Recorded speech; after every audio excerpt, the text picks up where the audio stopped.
इधर हरिद्वार में drug department और पुलिस की ज्वाइंट छापेमारी में भारी मात्रा में प्रतिबंधित दवाइयां बरामद हुई हैं। रोशनाबाद स्थित मेडिकल स्टोर संचालक घर से ही प्रतिबंधित दवाइयां बेचने का कारोबार कर रहा था। सूचना मिलने के बाद आरोपी के ठिकाने पर छापेमारी हुई और दवाइयों का जखीरा बरामद किया गया। ड्रग इंस्पेक्टर ने बताया कि ये सभी दवाइयां अलग अलग बीमारी में काम आती हैं और बिना डॉक्टर की पर्ची इन दवाइयों को बेचना प्रतिबंधित है। छापेमारी के दौरान मेडिकल स्टोर संचालक लाइसेंस भी नहीं दिखा पाया।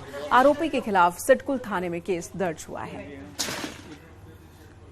नहीं, मैं हम अपने आप टेम्परेचर करेंगे बढ़िया से चेक, हमें सब पता है। जो नारकोटिक दवाइयां हमने जब्त की हैं उनका हम सीजर मेमो तैयार कर रहे हैं और एनडीपीएस एक्ट के तहत उसमें एफआईआर दर्ज की जाएगी। सारी इसमें जितनी भी दवाइयां हैं वो नारकोटिक हैं, ट्रामाडोल है जो कि सीवियर पेन के लिए यूज की जाती हैं।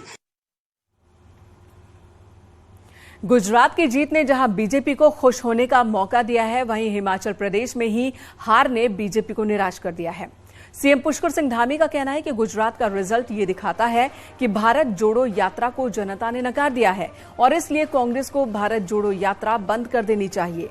वहीं बीजेपी प्रदेश अध्यक्ष महेंद्र भट्ट का कहना है कि हिमाचल में कुछ कमियां रही होंगी, उन पर चिंतन किया जाएगा। महेंद्र भट्ट का कहना है कि अब तक पार्टियों की करारी हार होती थी, लेकिन आज बीजेपी अच्छे विपक्ष के तौर पर है।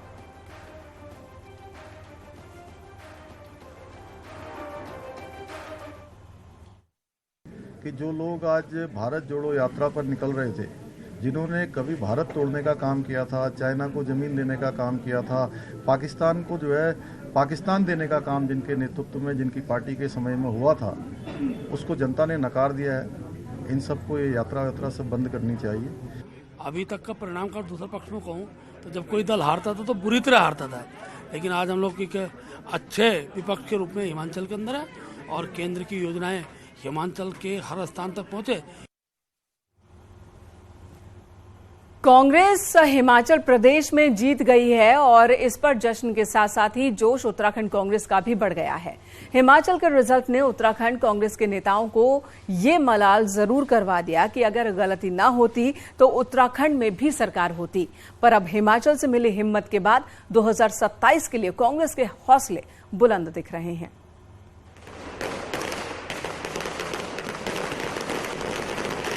जिस जश्न की उम्मीद कांग्रेस ने उत्तराखंड विधानसभा चुनाव में की थी, वैसी जीत अब हिमाचल प्रदेश के चुनाव में मिली तो उत्तराखंड कांग्रेस के नेता खुद को रोक नहीं पाए। पड़ोसी और पहाड़ी राज्य में मिली जीत ने कांग्रेस को मुस्कुराने का मौका दिया तो ढोल पटाखों के साथ देहरादून के कांग्रेस ऑफिस में मिठाई बांटी गई। इसी हाई जोश के बीच कांग्रेस प्रदेश अध्यक्ष करण माहरा ने हाईकमान और हिमाचल के नेताओं को बधाई दी। करण माहरा के मुताबिक ये उत्तराखंड में कांग्रेस के लिए संजीवनी भी है और सबक भी।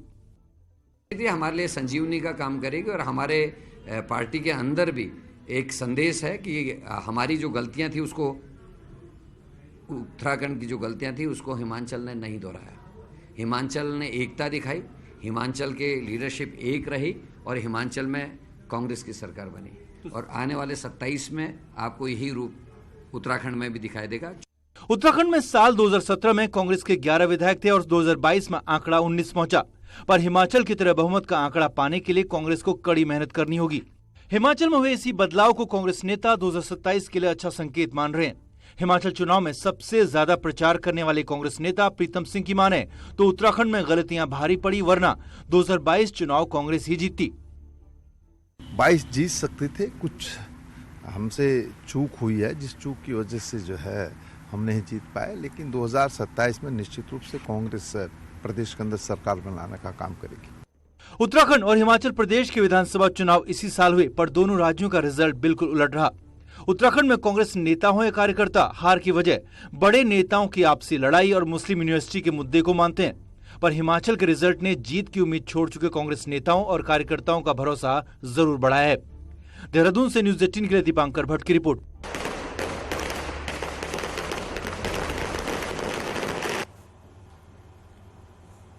तो हिमाचल चुनाव का उत्तराखंड पर असर देखने को मिल रहा है। कांग्रेस की जीत के बाद अब उत्तराखंड कांग्रेस बीजेपी चिंतन में है तो उत्तराखंड कांग्रेस जश्न मनाती हुई दिख रही है। उत्तराखंड हिमाचल एक जैसे राज्य हैं, लिहाजा गुटों में बटी कांग्रेस में उम्मीद जगी है। वहीं बीजेपी का संगठन सतर्क हो गया है।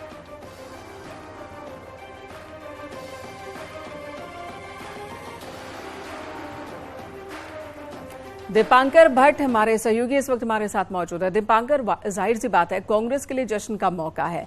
उसकी दो वजहें, एक तो हिमाचल में जीत और पहाड़ी क्षेत्र में जीत, जिससे कह सकते हैं कि उत्तराखंड कांग्रेस में अब ये उम्मीद जरूर जगी होगी कि बीजेपी को हराना नामुमकिन तो नहीं है।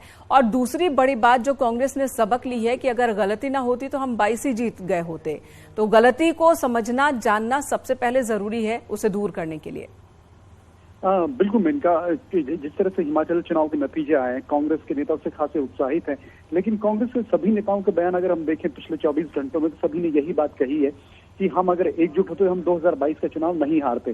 तो अब कांग्रेस के नेता, चाहे हरीश रावत हो, प्रीतम सिंह हो, करण माहरा हो, सभी का ये कहना है कि हमें एकजुट होना होगा, क्योंकि हिमाचल प्रदेश लगभग मिलता जुलता राज्य है उत्तराखंड से। यहाँ 70 सीटें, वहाँ 68 सीटें, और ये एक जैसी पॉलिटिक्स दोनों राज्यों की है। दोनों राज्यों में सरकार रिपीट नहीं होती थी, लेकिन उत्तराखंड में रिपीट हुई बीजेपी। तो कांग्रेस नेताओं ने अब इस पर मंथन करना शुरू किया है। कांग्रेस प्रदेश अध्यक्ष करण माहरा का कहना है कि हम लोगों से मिलेंगे। पुरानी पेंशन का जो मुद्दा हिमाचल प्रदेश में खासा छाया रहा, वो उस मुद्दे पर लोगों से बातचीत करेंगे। इसके अलावा जो राष्ट्रीय मुद्दे भी हैं, चाहे रोजगार हो, महंगाई हो, इसके लेकर भी बात करेंगे। लेकिन दीपांकर, एक सवाल और, प्रीतम सिंह को सबसे ज्यादा मौका मिला हिमाचल में जाकर चुनाव प्रचार करने का, तो क्या प्रीतम सिंह के कद में इजाफा उत्तराखंड में देखने को मिल सकता है अब इस नतीजे के बाद?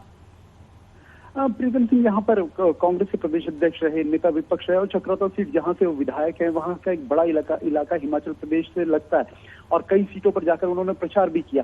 लेकिन अब इस पर फैसला कि उनके प्रचार करने से और वहां पर जाने से उनके कद में इजाफा हुआ, ये कांग्रेस का हाईकमान को तय करना है। लेकिन हाँ, ये जरूर है कि जो सबसे ज्यादा जहां पर प्रचार करने को जो देखने को मिला, तो प्रीतम सिंह ने सबसे ज्यादा सीटों पर प्रचार किया, और वहां पर रिजल्ट कांग्रेस के फेवर में भी रहा।